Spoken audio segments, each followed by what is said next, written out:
सिर कटा भूत। निशांत एक कंपनी में वर्कर की जॉब करता था। एक दिन निशांत को कंपनी से घर जाने के लिए लेट हो गया था। सर्दी का मौसम होने के कारण रात भी जल्दी हो गई थी। ठंड भी बहुत शुरू हो चुकी थी। रास्ते में चलते चलते निशांत को अचानक एक आवाज़ सुनाई दी कि रुक जाओ, रुक जाओ। और निशांत वहीं पर ही रुक गया और पीछे मुड़ के देखा, लेकिन पीछे कोई भी नहीं था। फिर से वही आवाज़ सुनाई दी और बोली, सामने देखो। जैसे ही निशांत ने सामने देखा तो उसे ज़मीन पर कुछ चमकती हुई चीज़ें दिखाई दी। निशांत दौड़ के उस चीज़ के पास गया और देखा तो यह कोई साधारण चीज़ नहीं थी, बल्कि एक चमकता हुआ हीरा था। अचानक उस हीरे में से एक आवाज़ आई, अगर तुम्हें और हीरे चाहिए तो इस ज़मीन को खोदो। इस ज़मीन के नीचे बहुत सारे हीरे हैं। निशांत खुश हो गया और उसने हीरे को अपनी जेब में डाला और ज़मीन खोदना शुरू किया। करीबन 2 फीट खोदने के बाद अचानक निशांत डर से चिल्लाने लगा। इसके कारण उसका संतुलन खो गया और वह ज़मीन पर गिर पड़ा, क्योंकि उस गड्ढे में से हीरे मोती तो नहीं बल्कि किसी इंसान का कटा हुआ सर मिला। अचानक वह सर हवा में उड़ने लगा और बोला, डरो मत, मैं तुम्हें कोई हानि नहीं पहुंचाऊंगा। मैं तुम्हें बहुत सारे हीरे जेवरात भी दूंगा। बस मेरी बात ध्यान से सुनो। मैं जहाँ जाता हूँ और वहाँ से मेरे पीछे आओ। फिर वहाँ सिर हवा में उड़ा और जंगल की ओर बढ़ने लगा। करीबन 2 किलोमीटर चलने के बाद वह सिर रुक गया और निशांत भी रुक गया। फिर उस सिर ने निशांत से कहा, इस ज़मीन के भीतर बहुत सारे हीरे मोती जेवरात छुपे हुए हैं। इस ज़मीन को खोदना शुरू करो।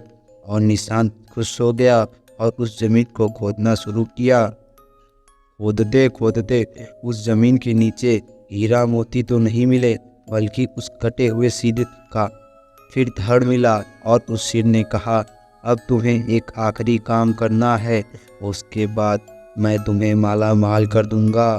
तुम्हें कहीं से 1 लोटा खून लाना होगा। और निशांत ने बोला, 1 लोटा खून? पर मैं 1 लोटा खून कहाँ से लाऊंगा? और उस सिर ने कहा, चलो मेरे साथ। वो डरावना चेहरा निशांत को साथ लेकर थोड़ी दूर पे गया और वहाँ उसने एक इंसान को जाते हुए देखा। और वो सिर बोला, उस इंसान को मारकर उसका खून ले आओ। और निशांत डर गया और नहीं नहीं, यह मुझसे नहीं होगा ऐसा कहा, और मैं यह नहीं कर सकता। तो वह डरावना चेहरा कहा, अगर तुमने यह काम नहीं किया तो मैं तुम्हें बहुत बड़ी मुसीबत में डाल दूंगा। फिर तुम्हारी पूरी ज़िंदगी नरक बन जाएगी। निशांत ने हाथ जोड़कर उससे कहा, मुझे माफ़ कर दो। अगर मैंने उसे मार दिया तो मुझे पुलिस गिरफ्तार कर लेगी और मुझे जेल जाना पड़ेगा। लेकिन फिर क्या? उस सिर ने अपने तंत्र मंत्र की शक्ति से एक चाकू और एक लोटा प्रकट किया और गुस्से से बोला, अगर तुम यह काम नहीं करोगे तो मैं तुम्हारे पूरे परिवार को मौत के घाट उतार दूंगा। और निशांत ने मजबूरी में आकर उस आदमी को मार डाला और उसका खून लेकर उस सिर के पास गया। और वो कटा सिर खून को देखकर बहुत खुश हुआ और बोला, यह खून मेरे शरीर पे डाल दो। उस सिर ने कहने पर निशांत ने खून को उसके सिर पे डाल दिया और फिर कुछ ही देर बाद वो कटा हुआ सिर उस शरीर पे जुड़ गया। यह सब देखकर निशांत की हालत अब खराब होने लगी। वो उस भूत को देखकर काफ़ी डर गया। जैसे ही वो भूत जिंदा हुआ तो जोर जोर से हंसने लगा और डरावनी आवाज़ में बोला, तुमने बहुत बड़ी गलती कर दी और तुमने मुझे फिर से जिंदा कर दिया। अब मैं सिर्फ तुम्हें ही नहीं बल्कि इस पूरे शहर को मौत के घाट उतार दूंगा। डर के मारे निशांत के मुंह से आवाज़ भी नहीं निकल रही थी। वो अपनी जान बचाने के लिए वहां से दौड़ा, लेकिन उस भूत ने छलांग लगाकर निशांत को ज़मीन पे गिरा दिया और बोला, मुझे बहुत भूख लगी है, अब मैं तुम्हारा मांस खाऊंगा।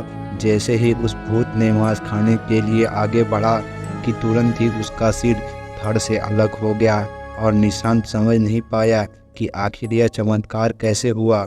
जब निशांत ने पीछे मुड़कर देखा तो एक अघोरी बाबा खड़े थे। उस अघोरी बाबा ने कहा, जब तुम उस आदमी को मारकर उसका खून ले जा रहे थे तभी मैंने देख लिया था और समझ गया कि कुछ तो बुरा होने वाला है, इसलिए मैं तुम्हारे पीछे यहाँ तक चला आया और मैंने अपनी मंत्र शक्ति से उस भूत को फिर से मार दिया। अब तुम निश्चिंत होकर अपने घर जाओ, अब तुम पर कोई खतरा नहीं है। और आज भी निशांत उस बात को याद करता है तो उसकी रूह कांपने लगती है और वो निशांत फिर बीमार पड़ने लगता है।